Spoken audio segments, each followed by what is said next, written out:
Hello everyone, I am Simran Lamba. Welcome to class of इतिहास। कल हमने किया था इकोनॉमिक हिस्ट्री के बारे में, आइडियाज़ और एंड इकोनॉमी, और उसमें हमने कुछ सोर्सेज के बारे में पढ़ा था कि एक आइडिया मिल गया था हमें कि इकोनॉमी किस तरह की होगी एंशंट इंडिया की। आज हम हिस्टोरियोग्राफी के बारे में पढ़ेंगे कि प्री 1950s की जो हिस्टोरियोग्राफी थी, फिर न्यू हिस्टोरियोग्राफी कैसी थी, हम इन दोनों के बारे में पढ़ेंगे। उसके बाद हम थोड़ा सा जिक्र करेंगे रीसेंट रिसर्चेस के बारे में। तो शुरू करते हैं। 20th सेंचुरी तक जो हिस्टोरियोग्राफी थी, इकोनॉमिक हिस्टोरियोग्राफी हमारे इंडिया की, वो कुछ इंसिडेंटल रेफरेंसेस पे बेस्ड थी, वो भी लिटरेरी टेक्स्ट के ऊपर। UN घोषाल ने agrarian system of northern India किताब लिखी। AN बोस ने social and rural economy of northern India लिखी, और इन दोनों में it was difficult to work out कि एक प्रोसेस ऑफ चेंज किस तरीके से आया। लेकिन 1950s, इनफैक्ट मिड 1950s के बाद, 55 के बाद कुछ चेंजेस आने शुरू हो गए। जो इकोनॉमिक हिस्ट्री थी उसकी एक सोसाइटी के ऊपर किस तरीके की बेयरिंग आती है, ये लिखना और ये पढ़ना शुरू किया गया। पॉलिटी जो है उस ज़माने की, वो क्वेश्चन में आने लगी, इम्पॉर्टेंट हो गई थी। पर्सपेक्टिव में बहुत ही इम्पॉर्टेंट शिफ्ट आ गया था। कुछ बहुत ही चेरिश्ड नोशंस थे वो शैटर हो गए थे, जैसे कि कुछ wide ranging economic activities post modern period की, या फिर कंपैरेटिव डिक्लाइन, या फिर स्टैग्नेशन गुप्ता पीरियड का। ये जो चीज़ें हैं जब ये निकल कर आती हैं, तो गुप्तों की एक गोल्डन एज का जो परसेप्शन था उसको एक बहुत बड़ा सेटबैक मिला था। हम डायनास्टिक से इकोनॉमिक हिस्ट्री की टुवर्ड्स शिफ्ट कर गए थे। इस इकोनॉमिक हिस्ट्री के अंदर जो पुअर पीपल हैं अब वो दिखाई देने लगे थे। इन गरीब, या फिर हम कह लें कॉमन आदमी, क्योंकि कॉमन जो राजा महाराजा नहीं था, जो नोबलमैन नहीं था, वो गरीब था ज़्यादातर, वो पेजेंट्री थी ज़्यादातर।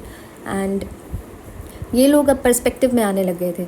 चाहे आप पेजेंट्री कह लें, चाहे आप किसी और ऑक्यूपेशन में इन्वॉल्व जो कि रॉयल ऑक्यूपेशंस ना हो, लैंडेड मैग्नेट्स ना हो, तो इस पॉपुलेशन को ज़्यादातर गरीब पॉपुलेशन माना जाता था। इनके ऊपर रिसर्च होनी शुरू हो गई थी 1950s के बाद।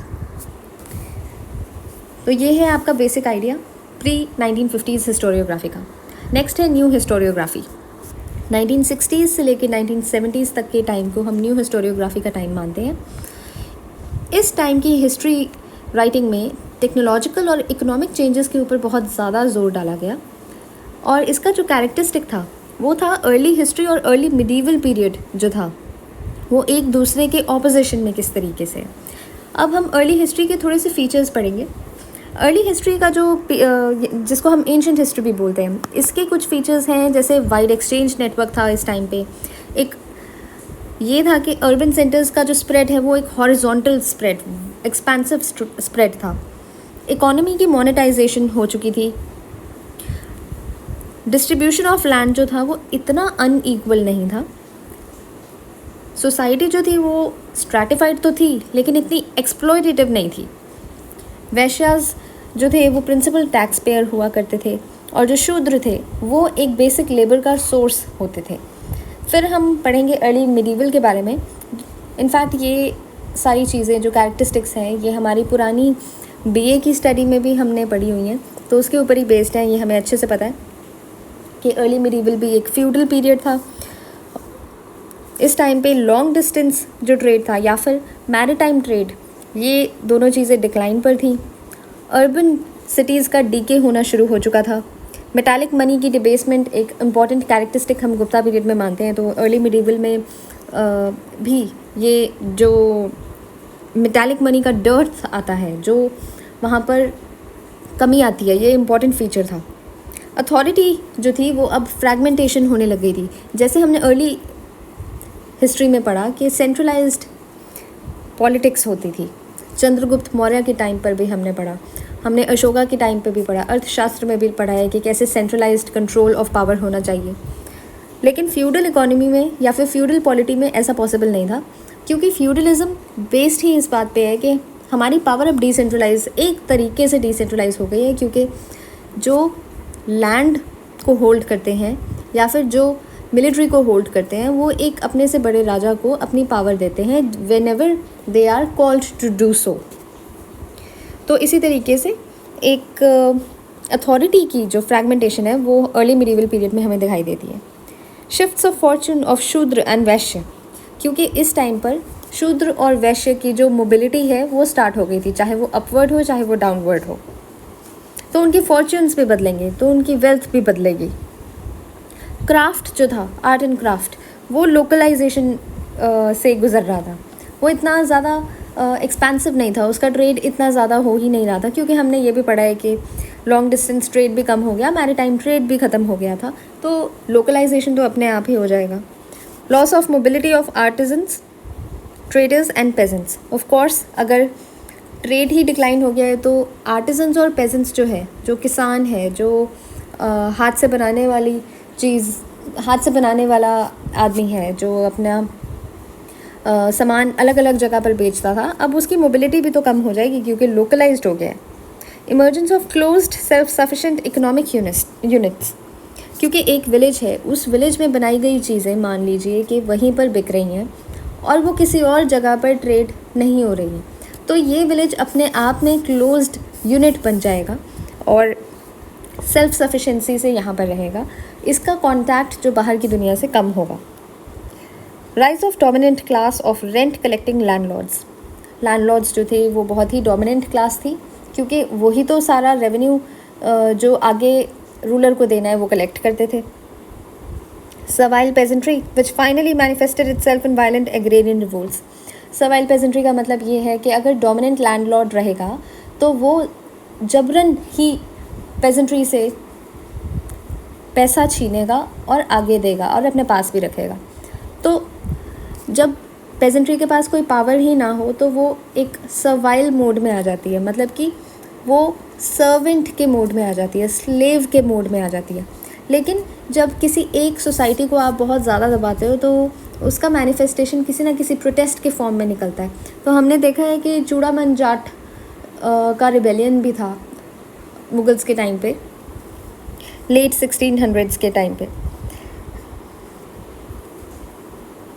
ये जो अर्ली हिस्ट्री से अर्ली मिडीवल तक का शिफ्ट है, ये ना ही एक decline of long distance trade की वजह से हुआ। इसके अंदर सिर्फ ये नहीं है कि आपका मैरीटाइम ट्रेड ख़त्म हो गया या लॉन्ग डिस्टेंस ट्रेड ख़त्म हो गया, ये एक ऐसा शिफ्ट हमें सोशल क्राइसिस की वजह से भी देखने को मिलता है। इस टाइम पे एग्रेरियन एक्सपेंशन हो गया था। ट्राइब्स जो थी वो पेजेंटाइजेशन हो गई थी उनकी, क्योंकि जो लोग जंगल में रहते थे और उनको जब बोला गया कि आप इन जंगल को क्लियर करके यहाँ पे सेटल होके यहाँ पे आप एग्रीकल्चर करेंगे, तो ट्राइब्स को पेजेंट बना दिया गया ना। फिर अगर पेजेंट बनेगा तो वहाँ पर उससे रेवेन्यू कलेक्शन के लिए कोई उसके ऊपर आदमी भी होगा, वो आगे जो स्ट्रॉन्गर रूलर होगा उसको पैसा भी देगा। तो एक स्टेट फॉर्मेशन भी हो गई थी लोकल सेंस में। स्टेट सोसाइटी का एक्सटेंशन भी होने लग गया था। इसी पीरियड में हमें कास्ट फॉर्मेशंस भी देखने को मिलती हैं, डिफरेंट ग्रुप्स की हायरार्किकल प्लेसमेंट्स भी हमें देखने को मिलती है। तो ये जो फोकस है हिस्टोरिकल ट्रांसफॉर्मेशन का, एक रीजन का, जैसे गैंजेटिक नॉर्दर्न इंडिया है, इसके बाहर के जो रीजन्स हैं उनका एक हिस्टोरिकल ट्रांसफॉर्मेशन देखने को मिलता है हमें। और जो लोकल सोसाइटीज़ हैं उनके बीच में किस तरीके के चेंजेस हुए कि ये रीजन्स जो हैं लेटर ऑन जाके एग्रेरियन रीजन्स बन गए, ये भी हमें अर्ली मिडीवल पीरियड में देखने को मिलता है। इनफैक्ट न्यू हिस्टोरियोग्राफी में इन सब के बारे में ज़िक्र होता है और किस तरीके से इकोनॉमी ने इसके ऊपर इफ़ेक्ट डाला और उन इफ़ेक्ट्स ने कैसे सोसाइटी के ऊपर इम्पैक्ट किया। तो न्यू हिस्टोरियोग्राफी के बेसिस ऑफ स्टडी ये है।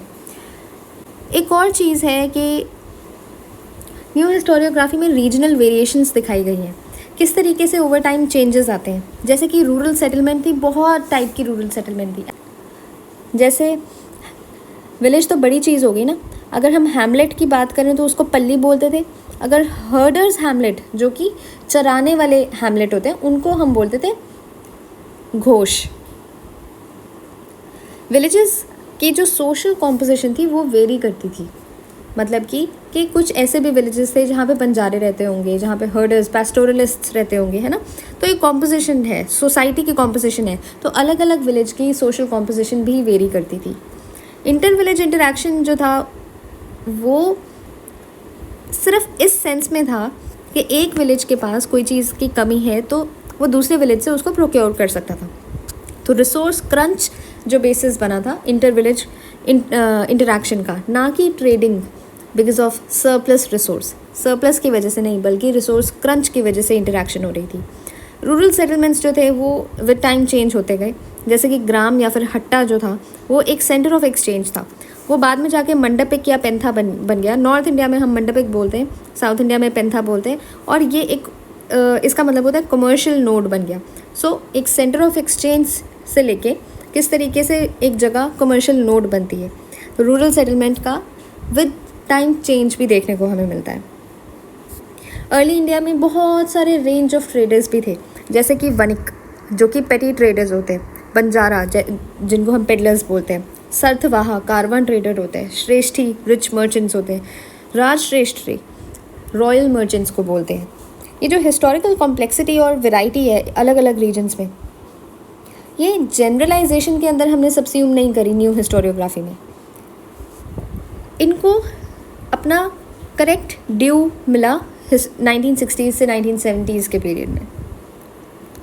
फिर एक ये भी सवाल आता है कि स्टीरियोटाइप्स जो हैं विलेज कम्युनिटी के ऊपर, जैसे कि हम विलेज कम्युनिटी को एक बहुत ही क्लोज्ड और सेल्फ सफिशिएंट और होमोजेनस एंटिटी मानते हैं, तो ये इसके स्टीरियोटाइप्स हैं।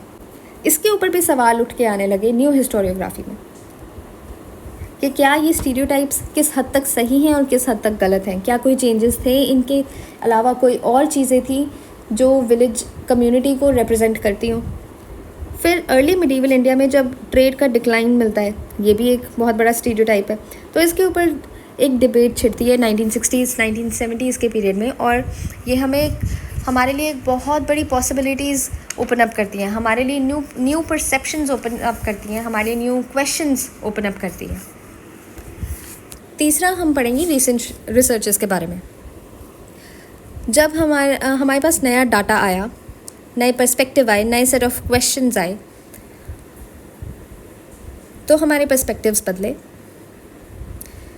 यूजुअली एक टेंडेंसी होती है कि पॉलिटिकल फॉर्मेशन को हम इक्वेट कर देते हैं मौर्यन स्टेट के साथ या सातवाहना के साथ, डेक्कन के, है ना, उसकी सोशल फॉर्मेशन के साथ, और हम जनरलाइज कर देते हैं किसी एक बड़े एम्पायर को पूरे इंडिया के साथ ही मिलाकर चलने लग जाते हैं कि शायद पूरा इंडिया में गंगा के बाहर, गंगा प्लेन के बाहर जो भी सोसाइटीज़ हैं उनके अंदर भी ऐसा ही सिस्टम होगा पॉलिटी और सोसाइटी का।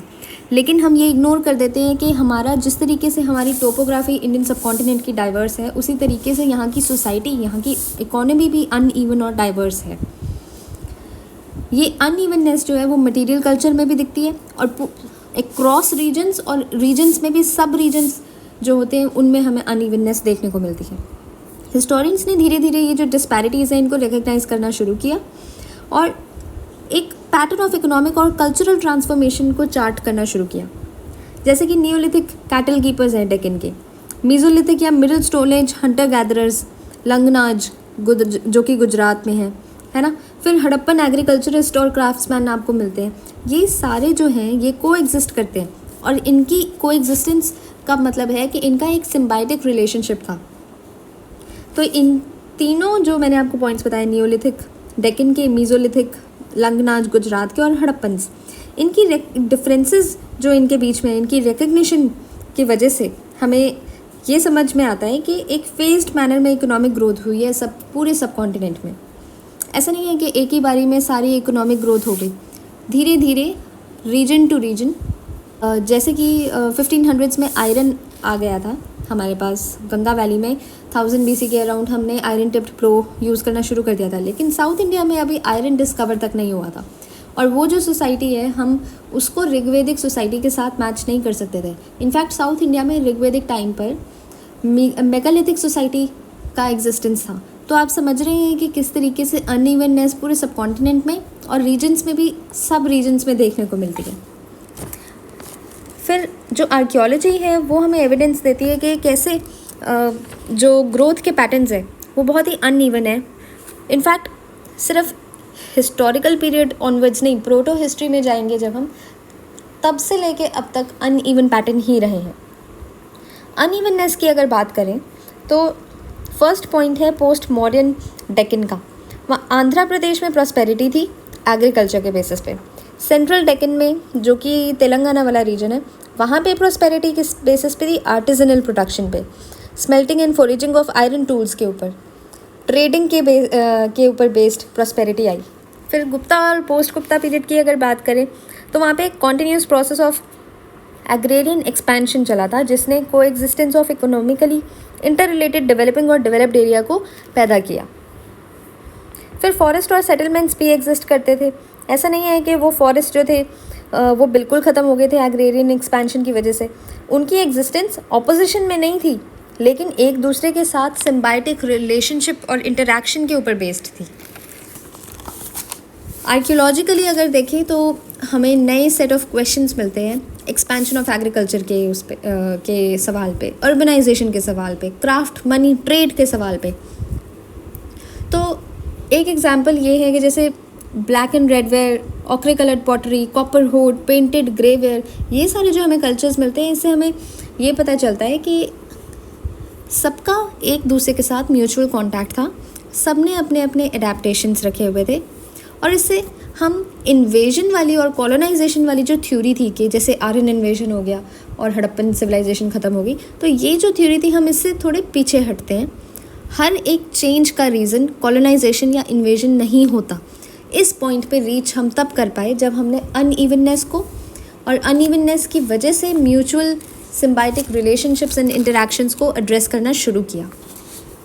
ये जो पर्सपेक्टिव्स चालकोलिथिक पीरियड ने और अर्ली वैदिक कल्चर्स ने हमें प्रोवाइड किए, जैसे कि हम वैदिक लिटरेचर से शिफ्ट करके आर्कियोलॉजिकल एविडेंस के ऊपर अपना पॉइंट रख पाए, ये बहुत इम्पॉर्टेंट चीज़ थी रीसेंट रिसर्चेस के बारे में। रिसर्चर्स जो हैं वो इंस्क्रिप्शन बेस्ड और रीजन सेंटर्ड होने लग गई।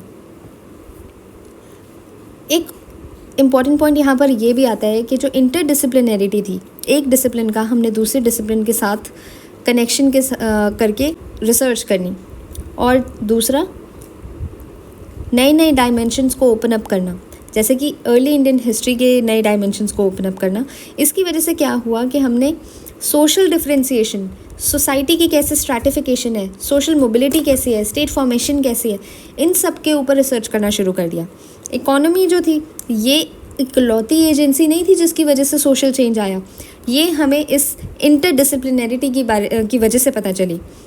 इस इंटरडिसिप्लिन और न्यू डायमेंशंस खोजने की वजह से हमें पता चलता है कि किसी भी एब्सेंस या एक्सेस टू इकोनॉमिक रिसोर्सेज या फिर पॉलिटिकल पावर की वजह से एक डायमेंशन ऑफ सोसाइटी जो है हम उसको पढ़ के दूसरे डायमेंशन ऑफ सोसाइटी से एक्सक्लूड नहीं कर सकते।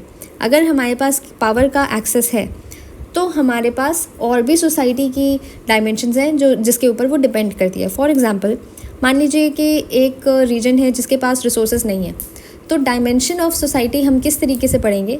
सिर्फ इतना पढ़ के नहीं छोड़ देंगे कि ओके ये विलेज था, विलेज कम्युनिटी के पास रिसोर्सेज का एक्सेस नहीं था और इसकी वजह से उनकी इकोनॉमी जो थी वो इतनी वाइब्रेंट नहीं थी। लेकिन जब हम अपने सेट ऑफ क्वेश्चंस पढ़ाते हैं और डायमेंशंस पढ़ाते हैं तो हमें पता चलता है कि रिसोर्स क्रंच होने की वजह से एक सिम्बायोटिक रिलेशनशिप भी था। रिसोर्स क्रंच होने की वजह से ट्रेड होना शुरू हुआ, ट्रेड होने की वजह से धीरे धीरे प्रॉस्पेरिटी आनी शुरू हुई, एग्रीकल्चरल एक्सपेंशन होना शुरू हुआ, स्टेट फॉर्मेशन जो था वो आना शुरू हुआ। सोशल चेंज का रीज़न रिसोर्स क्रंच या रिसोर्स एक्सेस होता गया, या फिर पावर का एक्सेस या पावर का क्रंच होता गया। तो एक चीज़ की वजह से दूसरी चीज़ हुई और दूसरी चीज़ की वजह से तीसरी कनेक्टेड चीज़ हुई। ये लिंकेजेस बहुत ज़्यादा इंपॉर्टेंट बन गए थे हमारे रीसेंट रिसर्चेस की वजह से। अगला हमारा टॉपिक होगा historiography of pre colonial period या फिर मिडीवल पीरियड, जो कि हम कल करेंगे। अगर आपको ये सेशन हेल्पफुल लगा तो like, share and subscribe. Thank you.